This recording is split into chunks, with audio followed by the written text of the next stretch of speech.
Somewhere on Earth right now, there is a place that used to be on the map and simply is not anymore. Not destroyed in some dramatic explosion, not erased by war, just quietly gone. The way a name disappears once nobody says it out loud for long enough. Some of these places never actually existed at all, despite appearing on official government charts for centuries. Some of them existed, were visited, were documented by real people, and then disappeared so completely that search ships came back with nothing but empty water. This is the story of islands that vanished from history and what actually happened to them based entirely on real expeditions, real scientific data, and documented historical records. In November of 2012, a ship called the Southern Surveyor was sailing through the Coral Sea, somewhere between Australia and New Caledonia. The crew was made up of geologists from the University of Sydney, and they were not looking for anything strange. They were studying tectonic plates, but their course took them directly across the coordinates of a place that had appeared on maps for over 150 years, a place called Sandy Island. According to every chart, every atlas, and even Google Maps, Sandy Island was real. It was not a tiny speck either. Maps showed it stretching roughly 24 kilometers long and 5 kilometers wide, sitting in the Coral Sea at about 24.75 degrees south, 159.93 degrees east. It had been drawn on maps as far back as 1774, likely traced to logs from James Cook's voyages. It appeared in the Times Atlas of the World. It appeared in French naval charts from the country's official hydrographic authority. It appeared in weather patterns and marine data sets used by scientists around the world. When the Southern Surveyor reached those exact coordinates, the crew found nothing but open ocean, roughly 1,400 meters deep. No island, no sandbar, no reef, just water. The same water that had apparently been mislabeled as land for over a century. This is where the story gets interesting because most people assume something like this could only happen in the age of wooden ships and hand-drawn maps. But Sandy Island was still on Google Maps in 2012. It still appeared on National Geographic charts. In an era of satellites capable of photographing a car from space, an island the size of a small city had been sitting on official maps and nobody had gone to check if it was actually there. So how does something like this happen? The leading theory among geologists is a simple transcription error, something that happened once early on and then got copied forward from map to map for 200 years because nobody questioned the source. Once something appears on an official chart, other cartographers tend to trust it and copy it rather than independently verify it. There is also a more physical theory involving floating pumice rafts. When underwater volcanoes erupt, they can produce massive rafts of floating volcanic rock that drift across the ocean surface for months. From a distance or an old satellite imagery, these rafts can look remarkably like land. It is possible that an early sighting of one of these pumice rafts got recorded as an island, and from that point on, it simply existed on paper.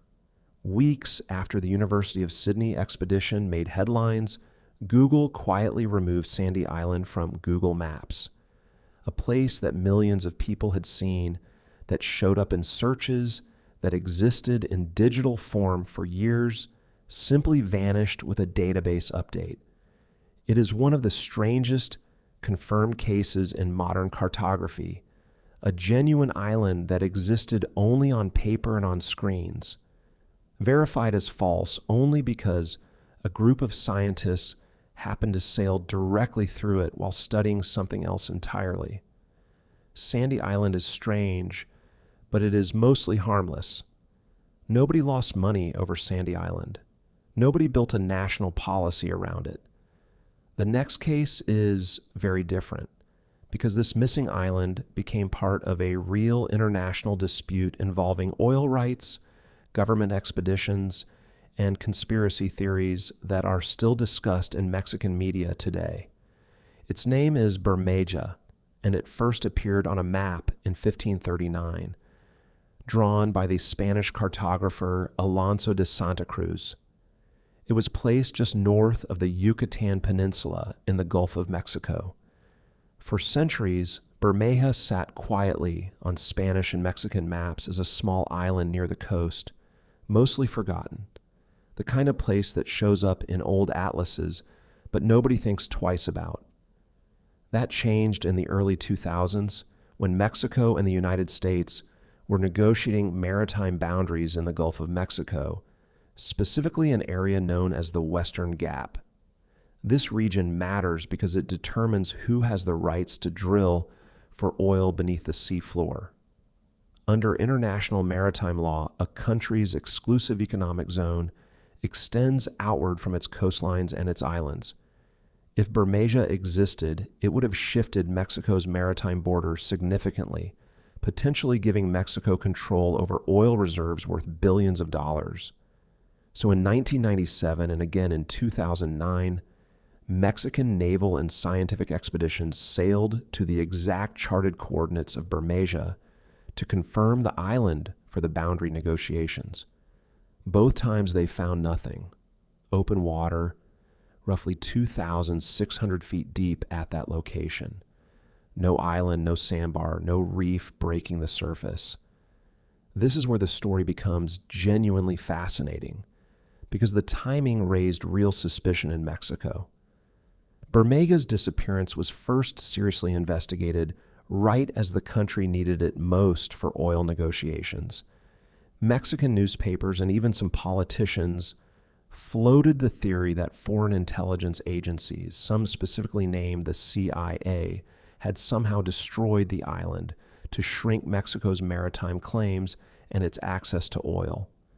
To be clear, there is no scientific or historical evidence supporting that theory. Islands cannot realistically be destroyed by covert operations without leaving detectable geological evidence, and no such evidence has ever been found. But the theory persisted for years because it filled a gap that science had not fully explained. Nobody has definitively proven why Bermeja is missing. The more scientifically grounded explanations mirror what likely happened with Sandy Island. It may have been a cartographic error from the 16th century that got copied forward for nearly 500 years. It is also possible that Bermeja was a real but very low-lying sandbar, the kind of feature that exists just above sea level and can erode or submerge entirely over centuries due to rising sea levels, storms, and shifting sediment. Unlike Sandy Island, Bermeja's disappearance had actual financial and political consequences, which is part of why it remains a live topic of conversation in Mexico even today, decades after those failed expeditions. Both Sandy Island and Bermeja are strange because they were never truly there, at least not in the way maps claimed. But there is a third case that is much harder to process emotionally because this one involves a real populated island, home to real people, that vanished not from a map but from existence. Its name is Tuanaki, and it was a coral atoll in the South Pacific located in the Cook Islands, south of the more well-known islands of Rarotonga and Mangaia. Unlike Sandy Island or Bermeja, Tuanaki was extensively documented by outside visitors. In the early 1800s, missionaries from the London Missionary Society visited the island and recorded details about its population, its customs, and its way of life. This was not a rumor passed between sailors. It was a documented, visited, inhabited place with a recorded community of people living their lives. Then, sometime between 1842 and 1844, contact with Tuanaki simply stopped. Ships that sailed to the previously recorded coordinates found nothing. No island breaking the surface of the ocean, no survivors, no wreckage. The place that missionaries had visited and written about simply was not there anymore. Multiple search expeditions were launched throughout the 1800s specifically to relocate Tuanaki, driven largely by concern for the people who had lived there. None of them succeeded. To this day, Cook Islands Maori oral tradition still references Tuanaki, keeping its memory alive through storytelling even though Western records eventually stopped actively searching for it. The leading scientific theory is that Tuanaki was destroyed by a natural disaster common to this part of the Pacific, most likely an underwater earthquake, a volcanic collapse, or a resulting tsunami. This region sits along active tectonic boundaries where sudden geological events are not uncommon, and a low-lying coral atoll would be extremely vulnerable to a sudden and catastrophic wave event.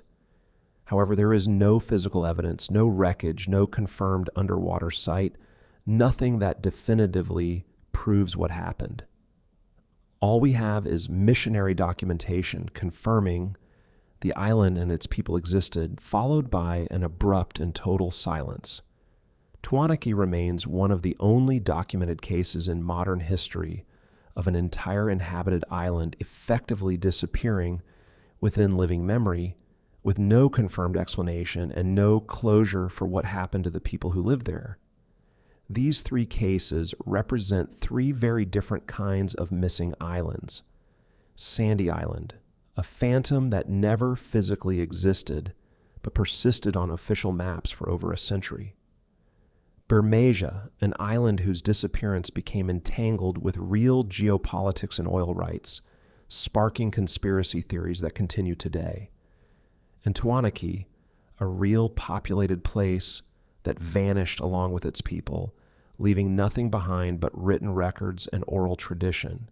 But not every story about a missing place ends in permanent loss. Sometimes a lost place is eventually found again, and one of the most remarkable examples of this is not an island at all, but an entire ancient city that had been swallowed by the sea. Its name is Thonis Heracleion, and it was once a major port city in ancient Egypt, located near what is now Alexandria. For over 1,000 years, it sat beneath the Mediterranean Sea, its existence known only through fragments of ancient Greek texts and a handful of inscriptions. Many historians assumed it was either legendary or simply lost to time in a way that could never be physically recovered. The likely cause of its sinking was a combination of soil liquefaction, where waterlogged sediment beneath the city gradually lost its ability to support weight, combined with centuries of gradually rising sea levels. In the year 2000, underwater archaeologist Frank Gaudio led an expedition that located and began excavating the site. What they found was extraordinary. Massive temples still standing on the sea floor. Colossal statues, some over 16 feet tall, remarkably preserved after more than 1,000 years underwater. Gold coins, ceremonial objects, and the remains of 64 ancient shipwrecks scattered across the site, frozen in place since the city's final days above water. Thonis Heracleion is one of the clearest examples in modern archaeology of a place moving from myth back into confirmed historical reality, entirely because of underwater excavation technology that simply did not exist a century earlier. There is one more example worth mentioning, and this one operates on a scale most people never think about. It is called Zealandia, and it is not an island at all, but an entire submerged continent. Roughly 94% of Zealandia sits underwater, with only New Zealand and New Caledonia representing the visible portion above sea level.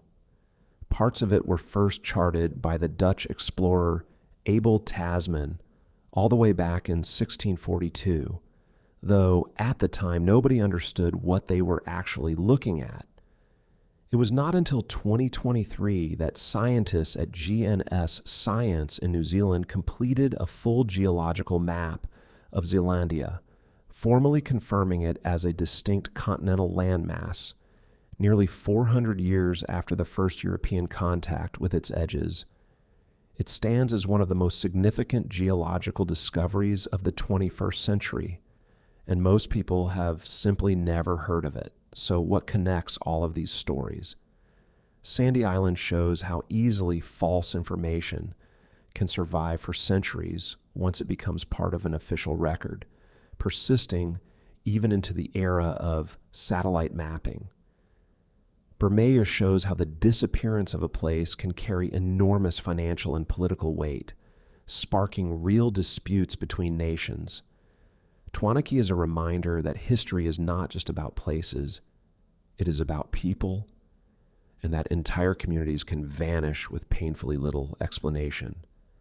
And Thonis Heracleion and Zealandia prove the opposite side of the same coin, that things assumed lost forever can sometimes be found again, with the right tools, the right persistence, and a bit of scientific curiosity. The ocean covers more than 70% of the planet, and even today, large sections of the seafloor remain more poorly mapped than the surface of the Moon or Mars. According to data from the National Oceanic and Atmospheric Administration, more than 80% of the global ocean has never been mapped, explored, or even observed by humans in any direct way. That statistic alone explains why stories like these are not as rare as people assume. It is not that the ocean is hiding secrets on purpose. It is simply that humans have spent far more time and money mapping the surface of other planets than mapping the floor of our own ocean. Every one of these stories is a reminder that our maps, the ones we trust without question every time we open an app on our phones, are not perfect records of the world. They are human-made documents built from centuries of observation, error, correction, and rediscovery. A single mistake made by a sailor in 1539 or a mistranscribed coordinate from a captain's log in 1774 can survive on official charts for hundreds of years simply because nobody had a reason to double-check it.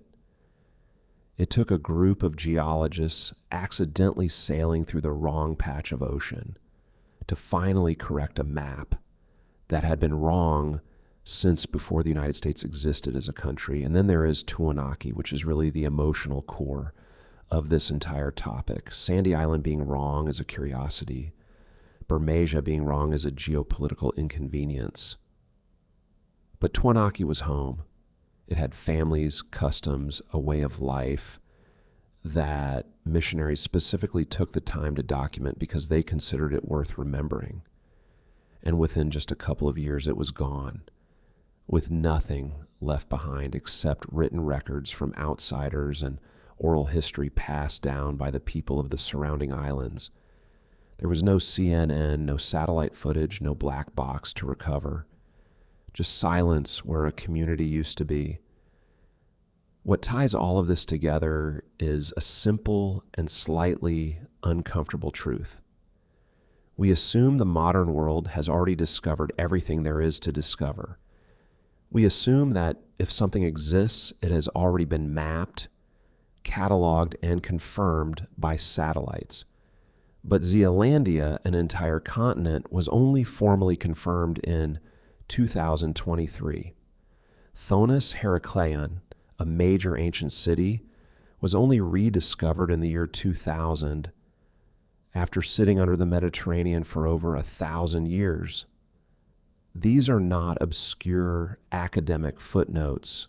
These are massive geological and archaeological discoveries that happened within the lifetimes of most people watching this right now. So the next time you look at a map, whether it is a phone app or a printed atlas, it is worth remembering that maps are not the world. They are our best current attempt to describe the world, made by people, copied by other people, and occasionally quietly, completely wrong for centuries at a time.